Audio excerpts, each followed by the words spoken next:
Good afternoon and welcome. This is Dr. Latasha McElwain. Today, I'm going to do an overview of counseling careers.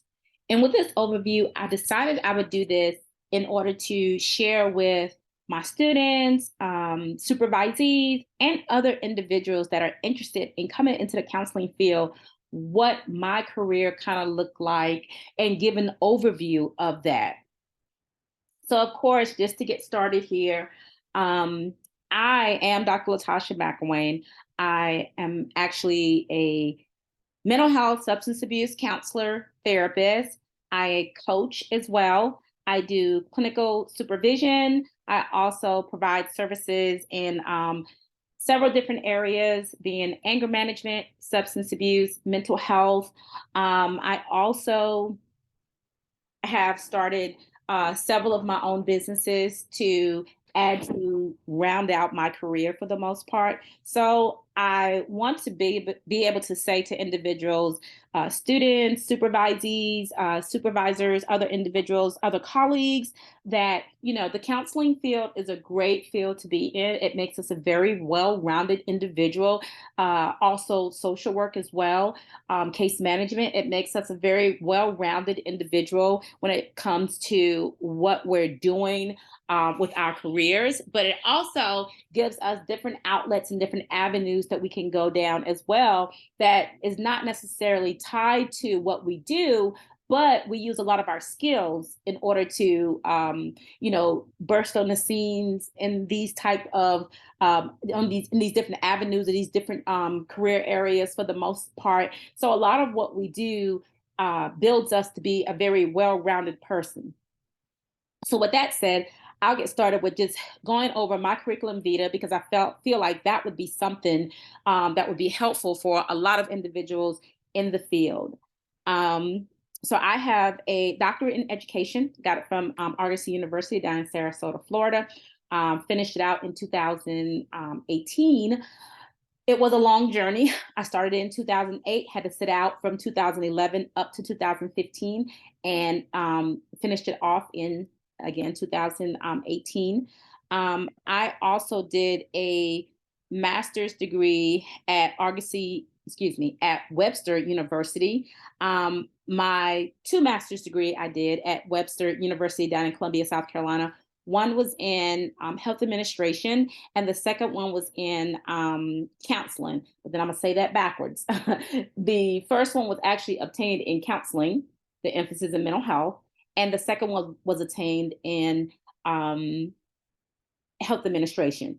So I did the master's in counseling because that was where I wanted to go, of course, was to be able to work with clients, build my own practice, do many other things in the area of counseling and working with people and, being able to assess and do things of that nature. But then I also wanted to have the health background, and the health administration just kind of fell in my lap also because I wanted to make sure that if I'm working in any type of healthcare setting, whether it be an office or whether it be a hospital or whether it be an outpatient setting, I wanted to be able to have that level of experience. So with that, I went ahead and did the health administration to help me to build up where I was going as far as private practice. So that was kind of my reasoning for getting a master's in health administration. I know a lot of colleagues and a lot of friends that have asked me about different areas of doing a second master's or pursuing a second master's.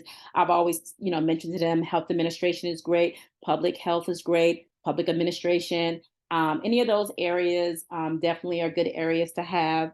I think I know maybe one or two, including a close friend of mine that has a master's in counseling and a master's in social work, which kind of propelled them in a different direction as well. So,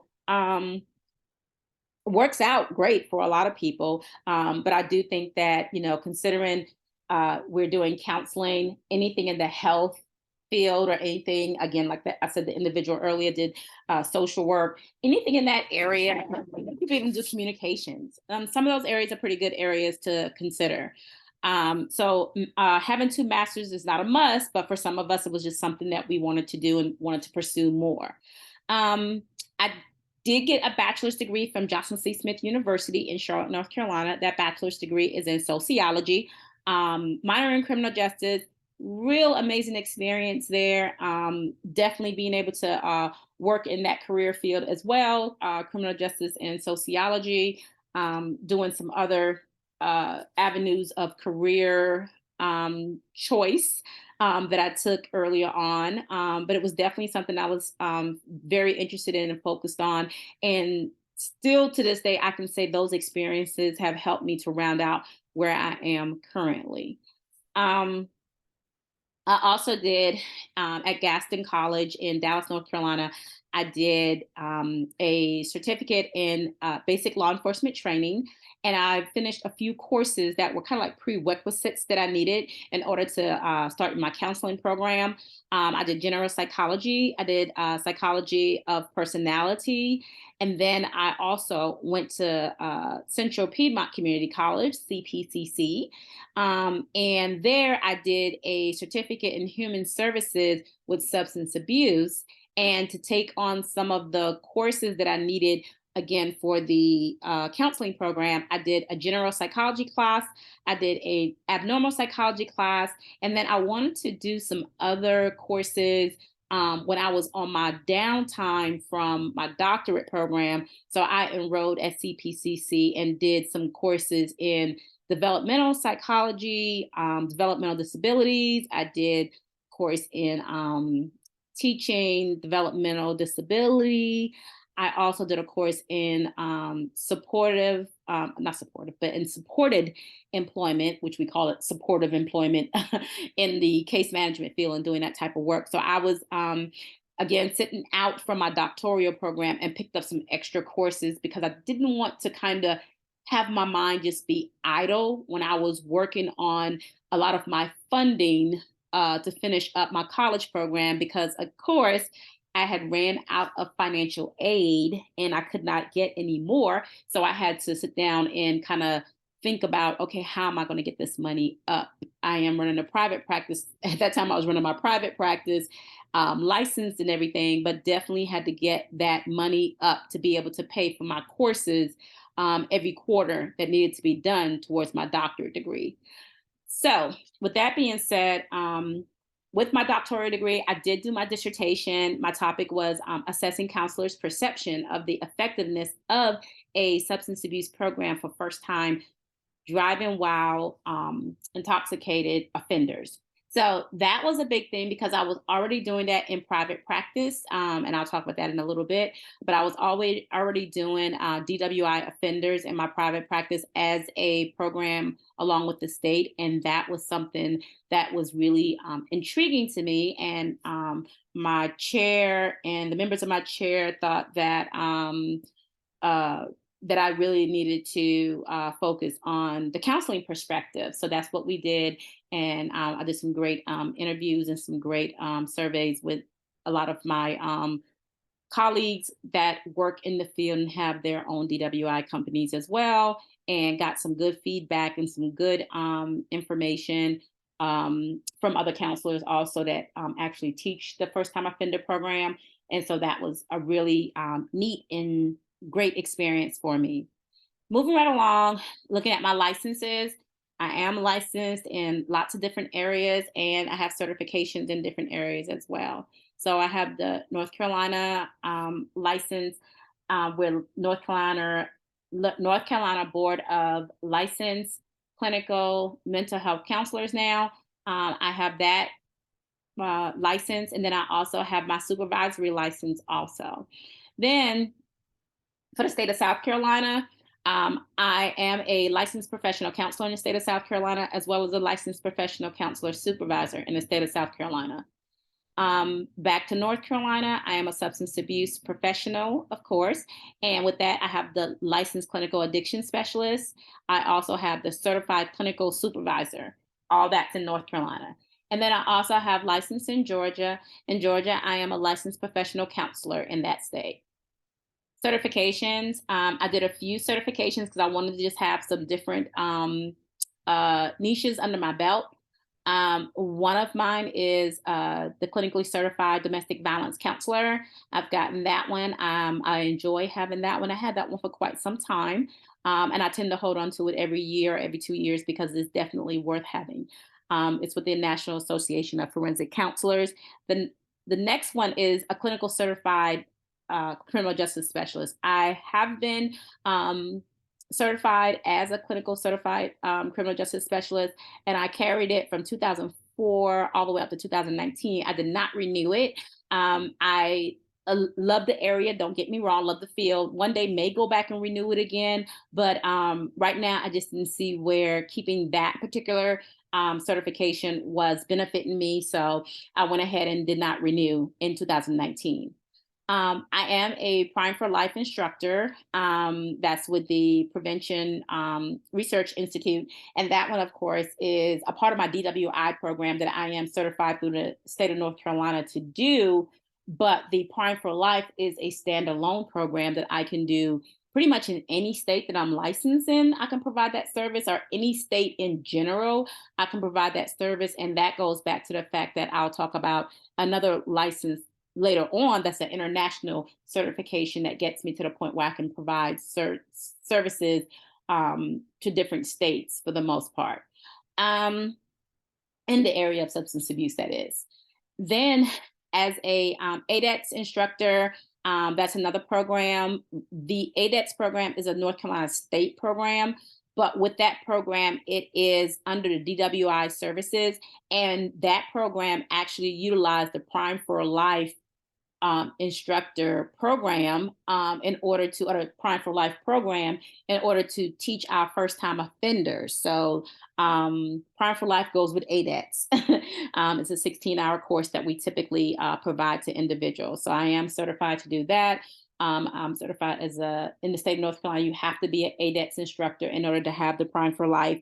In other states, you do not have to be an ADEX instructor to provide Prime for Life, because ADEX is actually specific to North Carolina. So Prime for Life is specific to pretty much any program that would say that 16 hours is a credentialing curriculum you can use, a credentialed curriculum that you can use. Then those 16 hours for Prime for Life. Prime for Life can also be pushed out to 20 hours. It can be pushed out, pushed down, I think, to 12 hours. And I might be misspeaking, but I think it can be, depending on what state you're coming from.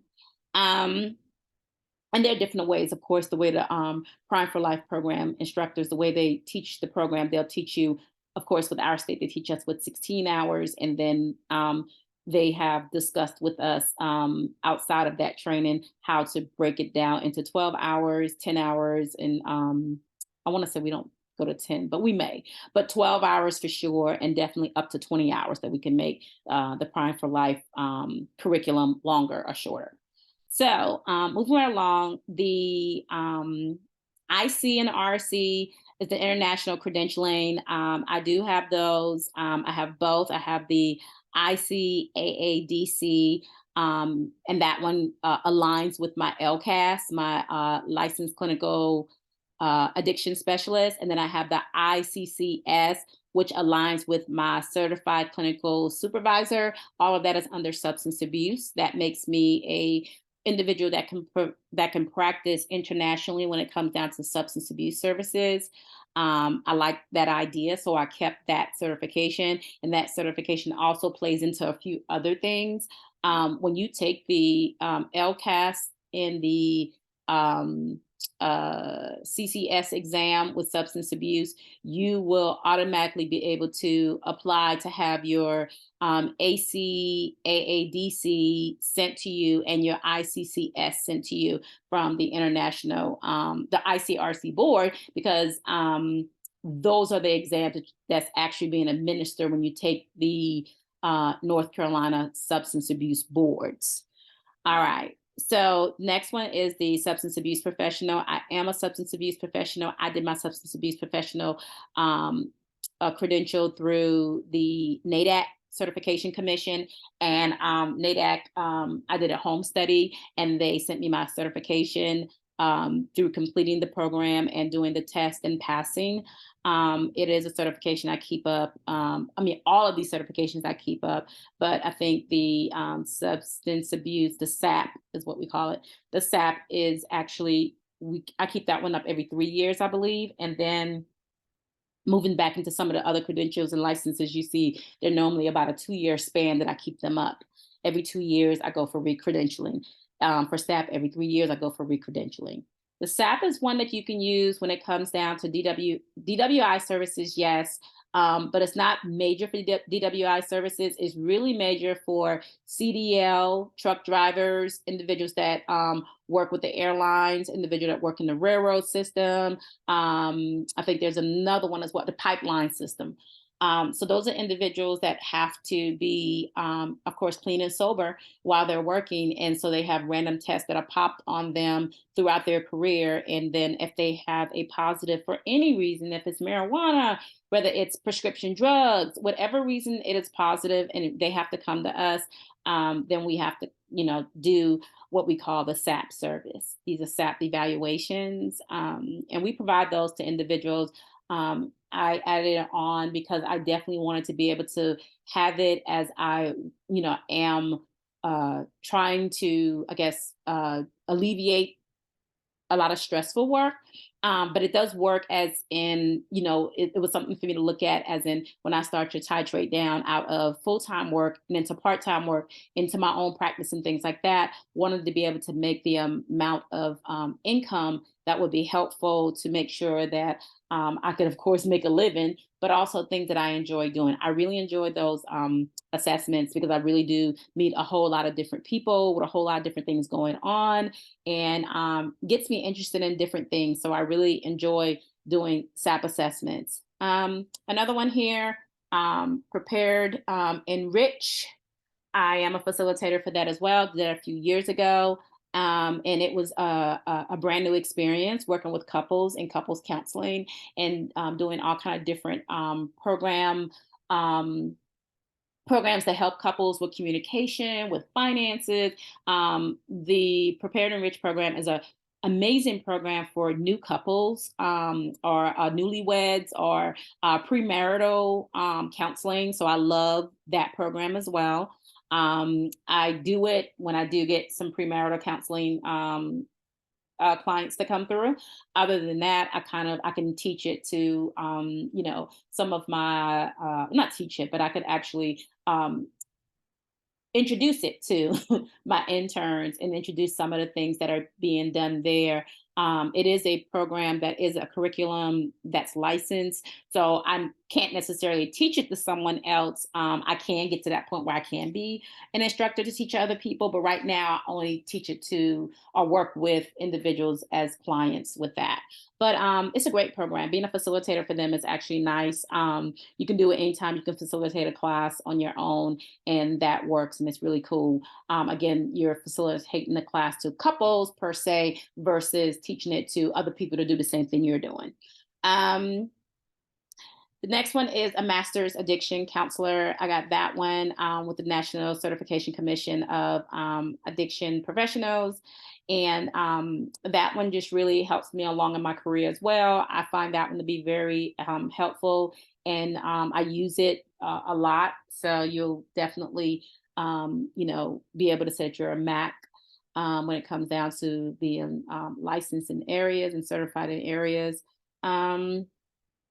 Approved clinical supervisor, that one with the Center for Credentialing and Education. I got that one because I definitely wanted to make sure that I could supervise individuals coming in from different areas. Not only that, to be able to provide supervision to new licensees, new interns coming into the field, and just give people a good, well-rounded idea of what goes on when it comes down to counseling for us for the most part. Moving right along here, I can see that I have the North Carolina Certified First Commitment Examiners certification. That one came through the state of North Carolina with the Department of Health and Human Services, of course. And that one helps me in my career to be able to in a hospital setting to be able to initiate an IVC or to be a first commitment person to be able to commit someone or do the first exam for that individual if the IVC needs to be upheld or overturned. So if someone actually gets an IVC, which is an involuntary commitment order, through the magistrate's office and send that person or send someone to the hospital, then I am one of those first commitment examiners that would do the first exam to overturn or uphold the IVC. And then if someone comes into the hospital and they are totally in psychosis, I am also able to initiate that IVC and send it to the magistrate's office to have it approved. Another one I did just a little while back was the North Carolina local certified forensic evaluator. I became that about almost not even a year ago, last September, and that one is another certification that's with the Department of Health and Human Services, Division of Operation Healthcare facilities, and that one basically is where I am able to go into a courtroom type setting, attorney's office, jail setting, wherever I need to go in order to provide a forensic evaluation for the local area here. So that's a lot in certifications and education right there. But we're going to go ahead and go down into my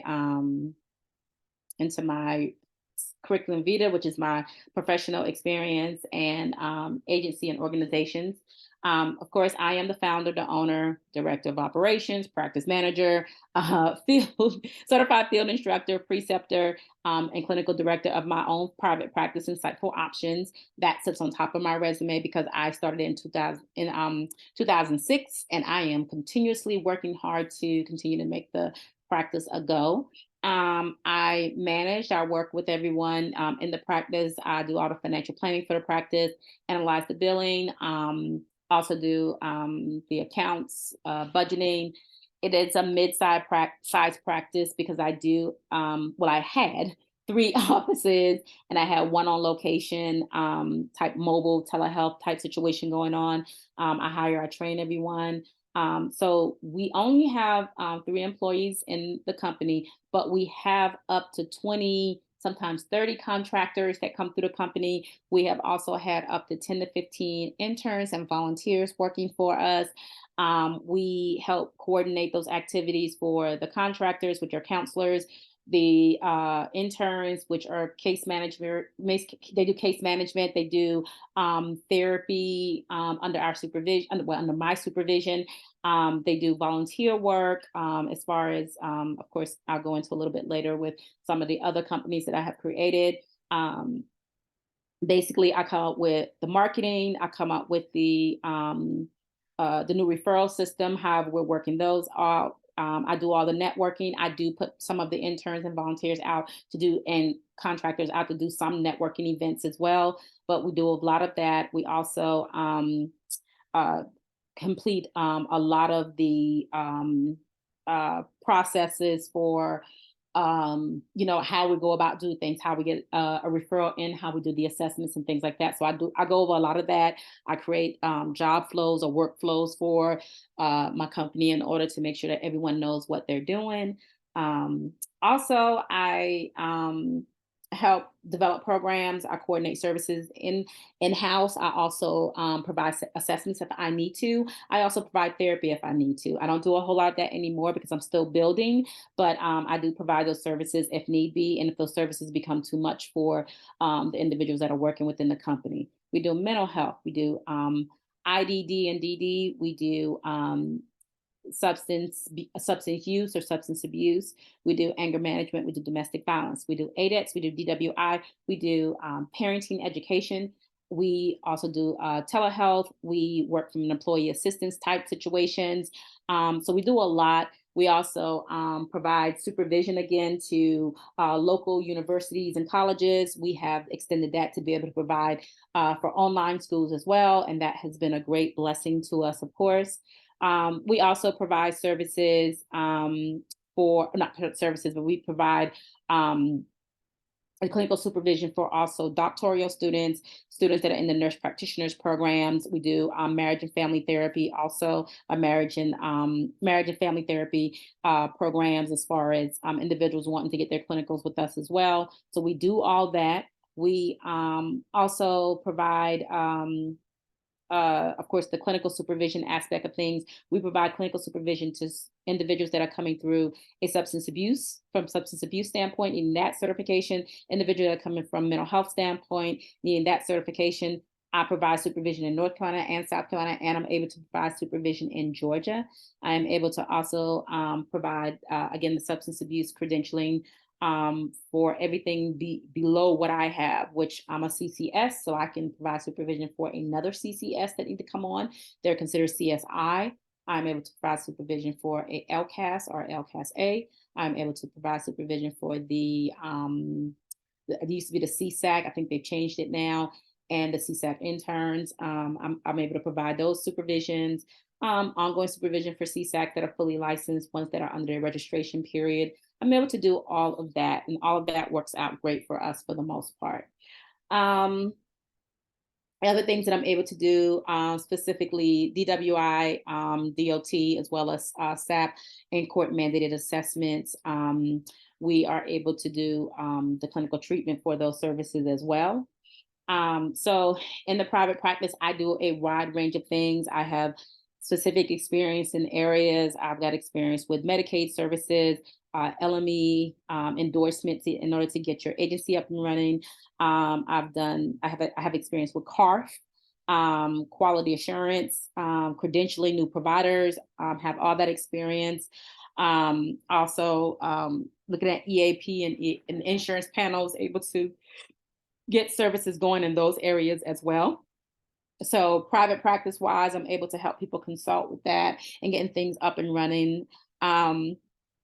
Also, when it comes down to establishing your authorized services, for the most part, I've done DWI with the ADET Service and Treatment Agency. I've done that. I've also been in areas where I'm doing clinical supervision and directing in different type of programs. I've done day treatment for adolescents. I've done group homes. I've done, a lot of different things. In the day treatment program, that one is actually children that are in group homes. So most of the time it's kind of a spillover, working with social emotional learners and being able to help them do some class curriculums towards that, also providing that supervision, and then also making sure that those staff members, the clinical documentation is there. I did some QI, some QA type work, quality improvement and quality assurance. So all of that is based on all the work I do within my company, and then all the contracting work I do that comes along with being the owner of my own practice. I also do access. I've done access team lead as well as access behavioral health access clinician.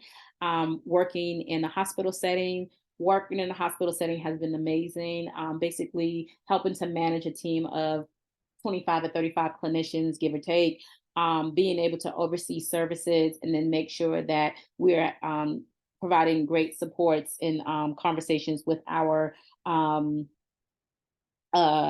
higher level providers, which is our MDs, our we call them APPs, which is our advanced level practitioners. Also being able to manage the hospital meeting, the flow of the emergency room, and being able to take care of all of the fires that go on sometimes in settings like that, very fast paced, always moving, providing making sure we're providing the assessment, make sure the assessment, we're able to make a decision whether it's going to be inpatient care or outpatient care. And then also making sure that we're able to provide the resources that are needed for outpatient care. Discharge planning is something major that we did as well. We've kind of moved that into another area with us where it gave us more, not just clinicians, but we have a set of case managers now that work with us that help out. And they do a lot of our discharge planning and safety plans and things of that nature when people are leaving the hospital. We also do bed placement, or we did placement. That has changed, but it is experience that I have working with bed placement over 5 emergency rooms, working with 5 behavior health units that we try to keep them, of course, full with patients. We did the pre-certifications with insurance. We did all that good stuff with whether it be Medicaid, Medicare, military insurance, Veterans Administration, or just your regular Blue Cross Blue Shield and regular health insurance. We also did a lot of different type of bed census. We had to keep up with state reports that needed to be sent in and things of that nature. Definitely had, even though we were in one hospital, we were holding 5 emergency rooms. So that was a lot of work.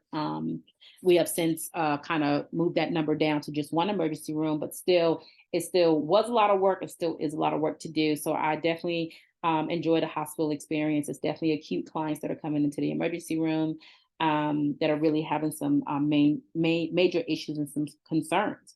So the clinical assessments are needed. We consult with the psychiatric team. We also work with the medical team as well, the medical doctors when the patients are coming in, the nursing staff. So a lot of experience there, a lot of collaboration there. Nice positions, definitely be in, nice experience to have as well. Moving right along, I did a short stint with case management, and that short stint with case management was with a program called TCL, and that is the Transition Community Living Program, and that's just helping individuals that have Medicaid or might be underinsured for the most part. Try to work with them to a place where you're doing the case management and looking at them as a whole person and taking care of everything that is needed, not just their mental health, but also their medical health and their physical health, looking at those diagnoses and making sure that we can coordinate for them and possibly get them into a place of living, transitioning into their own housing. And that was definitely an experience as well, which was a fun experience, I must admit, because we did a lot to make sure that the clients were definitely serviced in a way. We did assessments if we needed to make sure that they're good. We went over their care plans.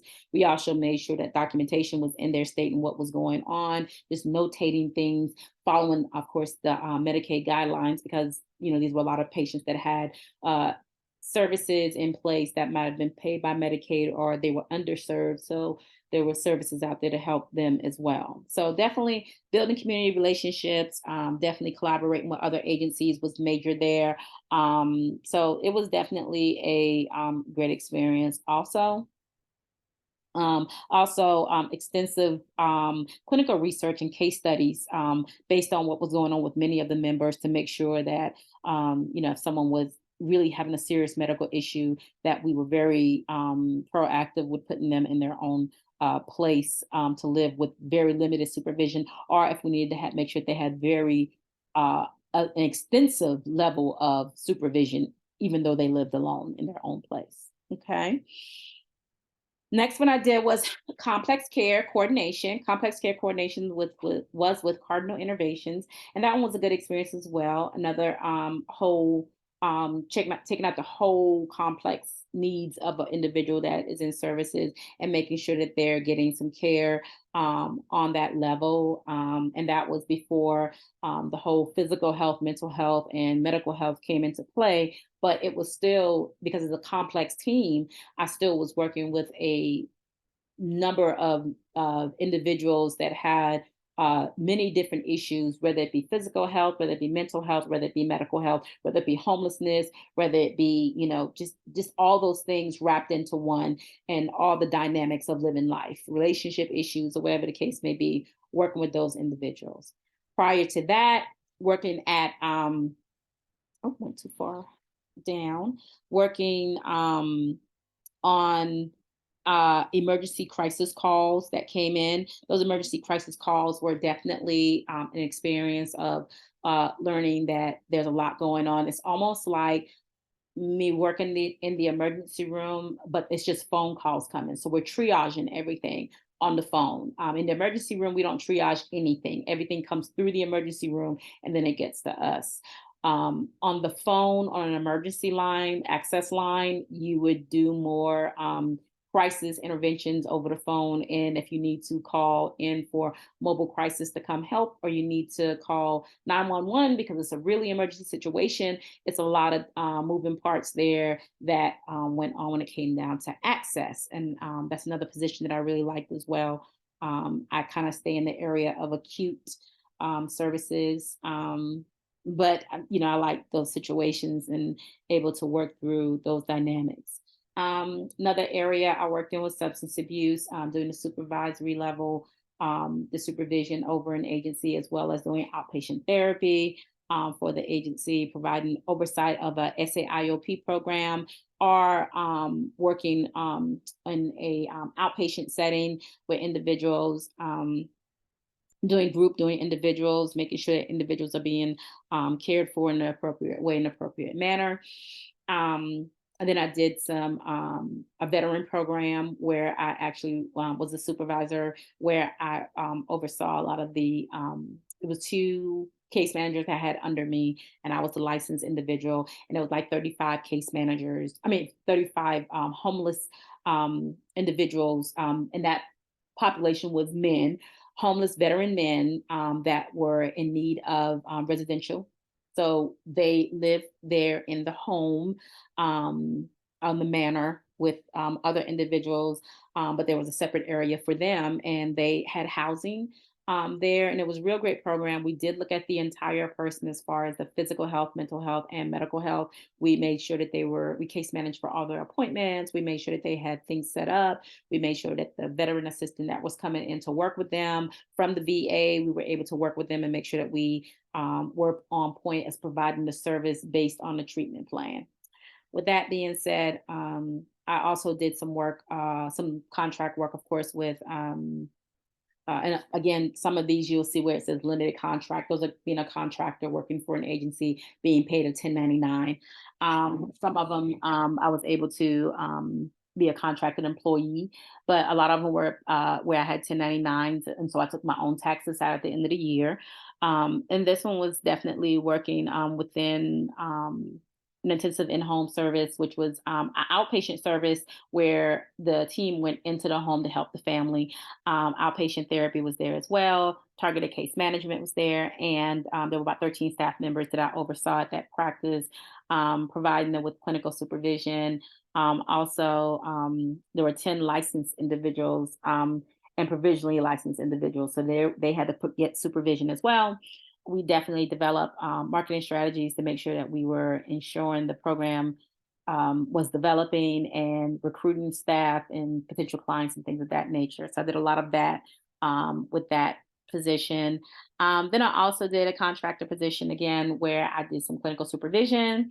And of course, all these licenses allow me to be able to do a lot of these things. You probably look at some of the dates and they overlap for the most part, because I could be doing 2 or 3 contracts at one time. And doing services, because it took a lot of my mental power, but it didn't take a lot of my personal being there power. It was a lot of making sure that they had stuff set in place and other people could manage certain things, and I could be there on site to make sure everything is going well and move on to the next agency. So that type of uh, having that type of career is fun to have, because you're kind of moving around and doing different things and contracting different places. So I never really got bored doing that. And then providing clinical supervision for about 25 substance abuse case managers and community support team, just being able to make sure that they are doing well with their services that they're providing. I would also sometimes do assessments and intakes, and that's actually develop and coordinate the substance abuse specific services that were needed. Moving right along, I did a nice little stint at with doing some therapy and case management. So being a therapist and doing case management along with it. And this was providing the assessments in the psychosocial therapy, play therapy, and coordinating services for our early childhood intervention team. That was IDD and DD services for the most part. Basically, conducting parenting skills, building sessions in order to help educate the parents on how to cope with a lot of the intellectual disabilities and developmental disability issues. And with doing that, that was a nice area to be in for the most part. That was kind of, I guess, my experience at home with my own sons. So I was definitely able to relate to a lot of the parents and be able to teach them a lot of good things. To be able to manage some things in the home and in the educational system and in other areas of the individual's makeup. Um, Next here, I was a clinical care manager. As a clinical care manager, I did great services in areas of pretty much administration for the most part, and we processed authorization for services.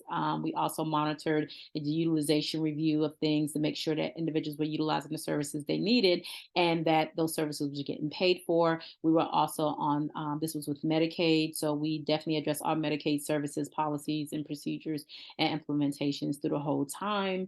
We would reach out to the providers and help them with things like that too. Um, and then intensive in-home, I was the lead for intensive in-home. I did that, working with some individuals, some qualified mental health professionals were under my team. I worked with them and we worked with individuals that did mental health services, as well as individuals in the in-home jail program. So we went into the home and provide services in the home, and I went to the jail as well. And that one included therapy as well as family therapy also. And then I went on to doing some more counseling work.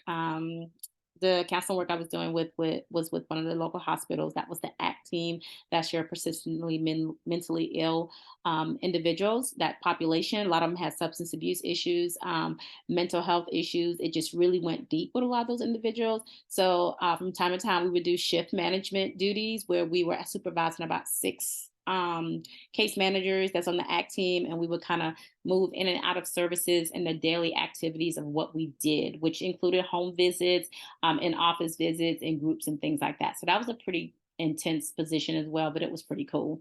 And then just being a human services clinician, that one was one of my first ones getting into the field with getting my license and trying to work towards getting my full license. That one was amazing because I did a lot of individual therapy, family therapy, group therapy with adults and with children. So that was really, really good. Mental health disorders, of course, substance abuse uses issues. I worked in jail in the jail setting. So I conducted a substance abuse jail program with mental health assessments and substance abuse assessments and groups. Also, conducted emergency evaluations that were needed, did those in the community, did those in people's homes. That was kind of like the first hint of mobile crisis. And so we were doing that. That one was pretty good. We consulted in the emergency room with different doctors because at that time they didn't have a whole lot of the programs that they have today where you have a team in the emergency room. So we had to go to those emergency rooms to help those doctors figure out what was going on with a lot of the patients that were coming in. We did jail assessments also. So we had to work with jail administration as to what was going on with clients with the mental illness and the substance abuse. So we did a great deal there, and that was very exciting. Just kind of watching the field grow as we went. And then I was a counselor for a brief stint with doing some Big Brothers Big Sisters type work, and that was really nice. Conducting workshops, orientation, screenings, home visits, working to coordinate programs. So then after that, before that, did some group homework. And group homework was just working, providing that coverage in a female facility, adolescent girls doing activities, providing overnight coverage and everything. I did a stint with that. That was very enlightening, and I learned a lot.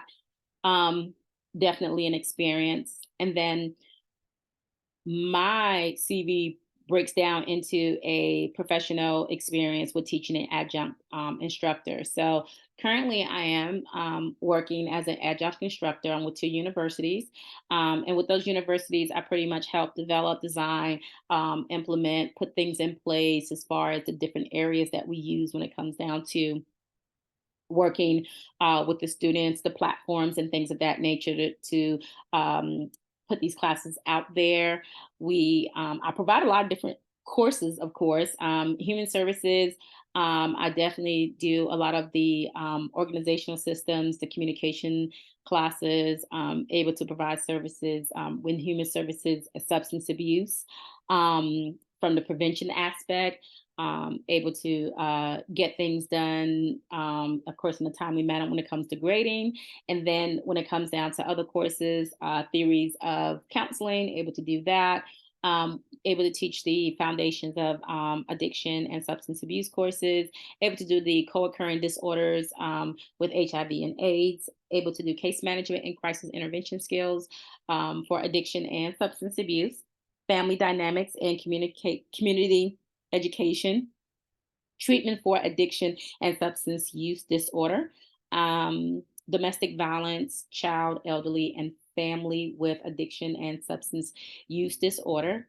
Able to, teach those courses. So those are a good bit of courses I have under my belt that I have taught in the past.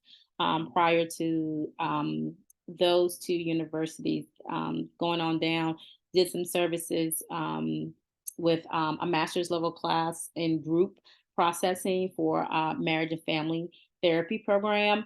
Also work with substance abuse in a bachelor's program, and then substance abuse orientation, and then substance abuse internship in a bachelor's degree program. So very, very happy to have had that experience. Again, the human relations internship in that one was definitely good as well. And then, like I said, the master's program with the group processing. And then moving right along, I was in a social work program. So I was definitely a social work adjunct, doing some classes there. And those classes I did was social work business, and then social work community and organizations. Now, the social work business class was something that sticks out because I do have the business background. So that's why I was asked to teach that class. I really do like that class. It's a really great course to teach. So that is definitely um, was a good place for me to go. And it is listed as organization systems in the first area I was talking about, human services organization systems. That's really a course about nonprofits and having a human services nonprofit in place. So I teach on that level as well. And I think that's another great experience to have as in the business side of things. So my health administration, that business side of things and the business aspects have helped me in a lot of different things that I do, as well as my teaching also. So moving right along, I did some courses in substance abuse, again, in human services. So human services department, I did the human services crisis intervention, and I also did the addictive process. So helping individuals to understand that as I'm teaching those courses.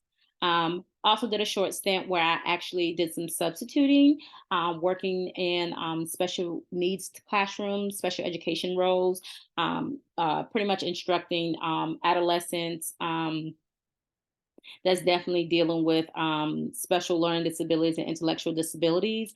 That was a classroom setting that I typically would work with because of the unique learning styles that I had to kind of be able to transition in and out of. So I really enjoyed that. And the classrooms were small, so it was like 5 to 9 students half of the time. So I really enjoyed that too. Moving right along, my criminal justice law enforcement experience. I did a short stint as in with being a a armed security officer. That one was straight out of my basic law enforcement program, and I attended and completed the program and worked at different various sites as a security officer. I did a nice long stint with probation parole. That was very helpful to me. And that was a great experience because I was first supervising about 105 offenders. And then my caseload went down to 15 offenders because I ended up being the first mental health officer in the county that I was working. And so that was great. And I had about 15 domestic violence cases as well, which were that were very interesting cases to me. So it was a very great experience there that gave me a lot of working knowledge as well. And then also doing working as a detention officer, providing supervision to inmates in a pod setting, the direct supervision, one-to-one, maintaining some of the confidentiality of the legal records and things of that nature. So moving right along, also my professional experience, I have since created a nonprofit um, program, and this is going to start talking about my professional experience, nonprofit, volunteer, and internships. So my nonprofit is the Green McElwain Foundation. It was established back in 19, and we did it. And me and my sons got together and decided we wanted to do something to be able to give back to the community. So one of the things we did was just organize, put together, and started managing, overseeing our own program where we coordinate to 5 care consultants that volunteer for the program, and we help them to provide assessments. We provide some of those intakes that we typically would do to make sure that individuals qualify for the program. We advocate to families with new or existing diagnoses of special needs. We also coordinate some of the new initiatives that we come out with for the program, with the organization. We do a sister circle where we support teens, teen mothers in navigating programs and community support services. We also do a art and dance therapy classes for wellness, but we have since changed that to the Dr. Dream Dancer Studios, and we do that in order to provide this service under our nonprofit. So the other thing we also do is we look at the recruiting, we look at the coordination, trainings, and things of that nature in order to make sure that we have care consultants and navigation staff, volunteer staff, and intern students to be able to help us provide a good bit of these services that we are trying to put out there. Another part of it that is not on my resume, but I guess I'll have to update it, is something new we've added, which is our International Counseling and Business Summit, is where we actually work with individuals in the community, not only just in the community, but it's an international program. So we will be doing meetings and things of that nature over the Zoom broadcast in order to make sure that we're getting information out there and help people to develop and grow. It's like a professional development type program that we'll be doing to help support new counselors, existing counselors, business owners, new business owners, existing business owners. They just have different sparks and different needs and different areas that they want to go into, kind of like myself. So moving right along, I also did some services internship with the working in a psychiatric institution where provided assessments, crisis intervention, diversion, as well as case management, therapeutic interventions, group, individual, educational counseling, dual diagnosed adolescents was the population there. And then volunteer substance abuse counselor, did that with the men's shelter, which was really great experience as well. Counseled recovering addicts and alcoholics in group settings at the homeless shelter. Also conducted individual therapy, as well as did some concerns that I addressed dealing with legal issues, substance abuse issues, things of that nature that they've gotten themselves into, and helping them navigate those systems as well. Being a probation officer was definitely helpful during that time, also to be able to help navigate things, but definitely be able to maintain the fact that even though it was a situation I couldn't look someone up in the system, I didn't do that. That wasn't my piece of that. When I was interning, that wasn't my piece of it. So I'd never looked anyone up in the system with the state, because that would be a conflict of interest, of course. But interning there was something that they allowed me to do. So that was really good in itself. And so, of course, making sure that there were educational treatment. Excuse me. There were educational moments for individuals to learn things, and then there were also individual treatment plans and goals and things of that nature that we also work with. Um, as After that, before that, did criminal justice, did a juvenile justice co-op, working and doing intakes and oversight of cases in the court system, dealing with adolescents. Definitely doing court reports and doing the findings of the case in open court and things of that nature. I was also a probation parole intern, and being a probation parole intern, that one was a great experience. I assisted a supervising officer, and she provided services to the individuals, and I assist her with all those cases. Usually about 115 cases, definitely a lot of cases. But under that supervision, just making sure that I assist with surveillance. I help with providing office contacts on a weekly basis and things of that nature. So then now we're going to my relevant experience. So my relevant experience, I am currently working on a radio show podcast with my sons. But my oldest son is the only one right now that's actually on the show with me. It's called We Got Options with the Doctor and Son, and it's nationally syndicated radio broadcast.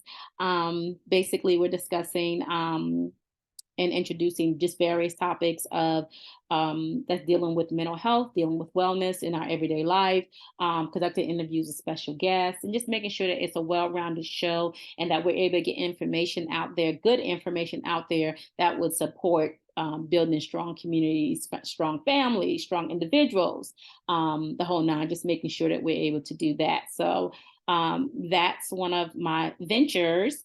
Another one is we started our own properties company, our investment company. So Green McElwain Properties, we actually have 2 properties under our belt right now, and we're working to get more. We are establishing real estate investments organizations and helping people to do just the same, just educating people on how to do things, organize, manage, oversight, coordinate for the properties. Um, and then, of course, moving right along, I've had experience working as a collection agency, working with a collection agency in collections, trying to collect uh, past due amounts on accounts and things of that nature.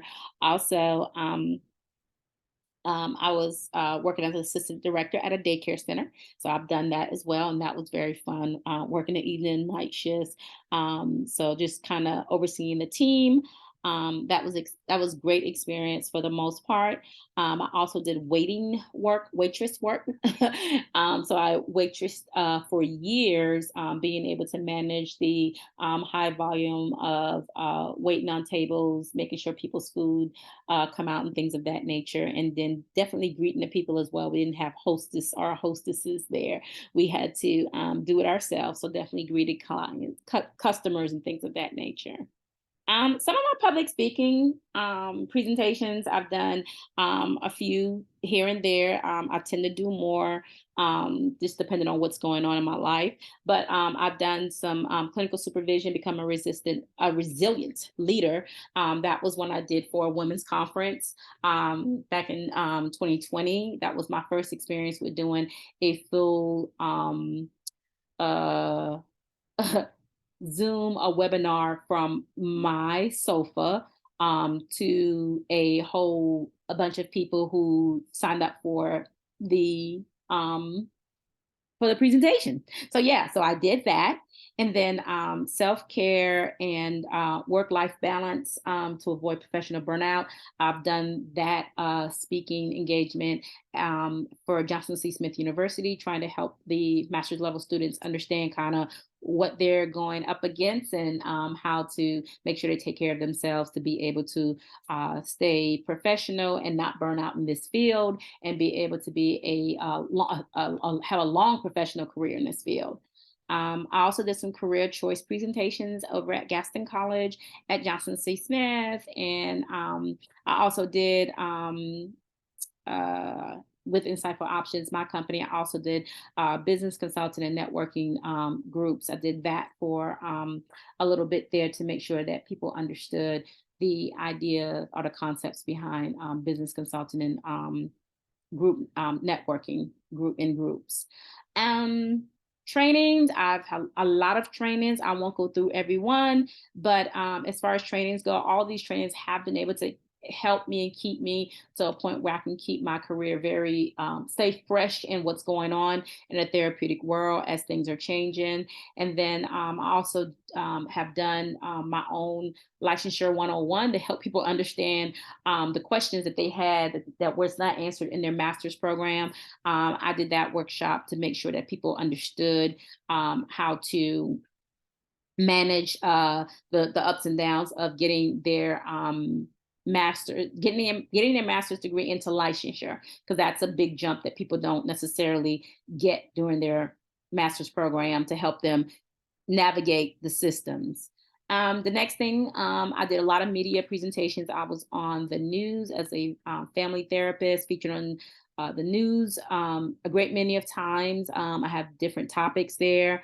Of course, I have a big interest in the fact that I am a mother. I like traveling with my two sons that live with their special needs. They are adults now.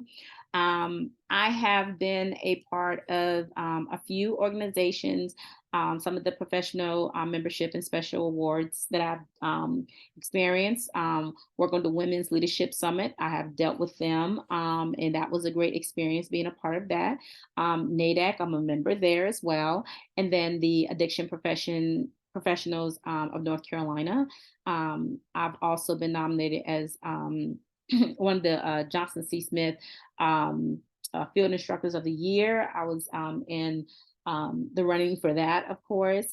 I was on the Johnson C. Smith, the advisory board for the bachelor's and the master's level program there.